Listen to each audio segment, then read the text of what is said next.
MurderMurder News. Hey monsters! Thanks for tuning in to MurderMurder News, the true crime cult for the latest breaking news, murdery memes, TV reviews, podcast recommendations, and all things spooky, plus baby goats. I'm Aurora. And I'm Angelina. This is the Week in True Crime. We are jumping right into the deep end with this story. On Sunday evening, 7 members of the same family were killed in Moncure, South Carolina during a mass murder-suicide. The shooter has been identified as 66-year-old Larry Ray. Ray killed 6 members of his family before shooting himself. Police were called to the scene of the crime by the son of 2 of the family members who were shot. The teenager managed to hide in the closet during the rampage and was able to call the police. The attack took place at multiple homes on the same property.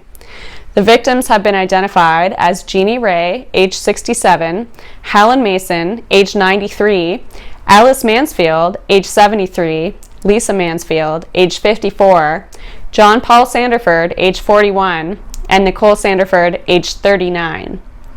Just a note that if you or someone you know is in crisis, please call or text the National Suicide Prevention Lifeline at the numbers below. On Tuesday, the body of an 11-year-old boy, Joshua Oates, was found in a hotel in Mississippi.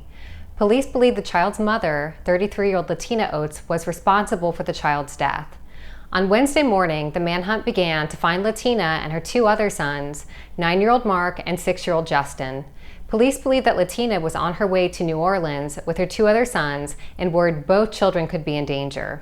Fortunately, police were able to find Latina and her vehicle in New Orleans, and her other 2 children were unharmed. Latina will be charged with first-degree murder upon her return to Mississippi. And if you thought that Lori Vallow's case couldn't get any more bizarre, the infamous doomsday cult mother had 2 of her attorneys withdraw this week, and she also requested that Judge Farron Eddins be removed from her case. If you're new to the Vallow case, Lori's 2 children, Tylee, age 17, and JJ, age 7, have been missing from Rexburg, Idaho since September of 2019. When questioned by police, Lori claimed that her children were safe and sound with relatives in Arizona. The police were unable to locate Lori's children, and Lori and her new husband, Chad Daybell, disappeared and were spotted around Hawaii by pretty much everyone during the holiday break. Both Lori and Chad were located on January 26th, and Lori was arrested and has still not produced her children. This story has cults, dead ex-spouses, and missing kids. What is going on? Like, seriously, what is going on? So bizarre. I've been trying to follow this case in the media, and I would really love to listen to a podcast, do a deep dive. If anybody has any suggestions, please list it below in the comments. Yeah, I would love to hear that. Well, let's lighten the mood a little with your next favorite podcast. Each week, we'll try to introduce you to a true crime podcast that might be new for you.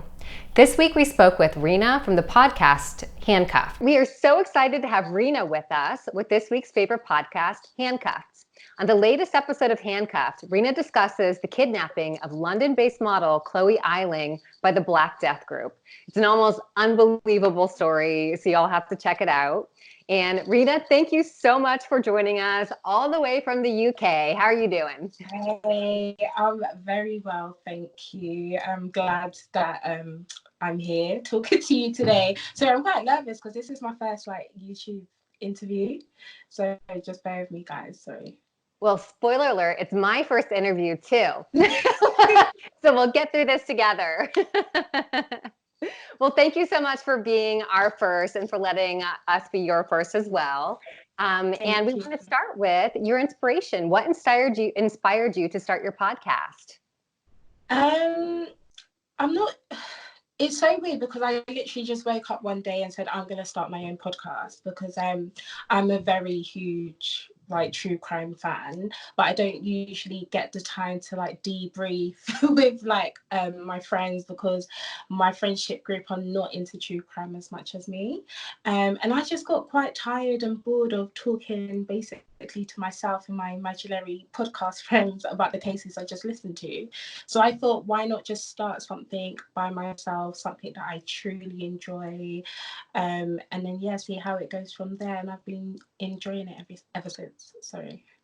Awesome. Well, I'm enjoying it too. I know we had talked previously about your article that we have posted right now on MurderMurder News, and your accent and your voice are just so fantastic. Like, maybe it's because I'm American, but like, I just love your accent. It's fantastic. I could listen to you talk about anything. It's so weird because I keep on getting in trouble with people for using American language or American like words, and so I'm happy that you like my voice, because I feel like I'm adopting an American like lifestyle over here because of the amount of true crime shows I listen to. Maybe that's why it feels so relatable, because sometimes that's a really good point when I'm listening to other British podcasts. There's terms that I just have absolutely no idea. I'm like trying to Google what they could mean, but I always understand what you mean, and I just get this beautiful accent with it. Oh, thank you. Thank you. I love your accent too, by the way. Oh, thank you so much. So what got you interested in true crime? Was there a murder in your hometown, or perhaps a story that's always stuck with you? So I have mentioned this in the blog post, but the story that actually resonated with me was the story of Stephen Lawrence. So he was actually murdered. So it was a racially motivated attack in the 1993. And it didn't, even though everyone knew who the perpetrators were, even the police were given hints, the person wasn't actually convicted until 2012. And so I was born in 1993, so I felt like that story followed me throughout life. And because I'm a Black person living in London, I just feel like it's very close to home, and it just is a mirror of what ethnic minorities go through. Right. And are there any recent cases that you've been tirelessly following in the news right now? Well, I haven't really been tirelessly following any. However, there is a story that has caught my attention that I would like to cover. And that is the story of grime artist Solo 45, who was convicted of, I believe, 30 offences, including 21 rapes. And he is an ethnic minority person. He was also taking advantage of ethnic minority women.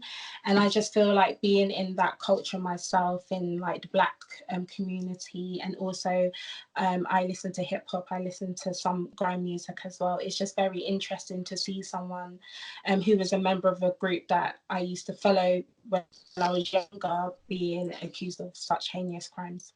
Right. That's a good one. Thank you for bringing that one up. Mm-hmm. And Rena, how can our viewers find you on social media? So you can check me out on Twitter, which is Handcuffed Pod, and Instagram, which is Handcuffed Podcast. Great. Thank you so much. Everyone, be sure to also subscribe to Handcuffed Podcast so you don't miss a thing. Yes.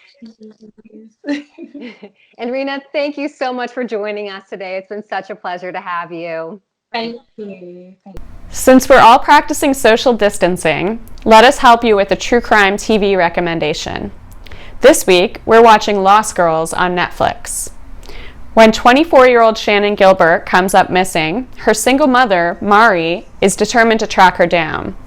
After reporting her daughter's disappearance, Mari discovers that police will not take her seriously since her daughter has been working as a sex worker.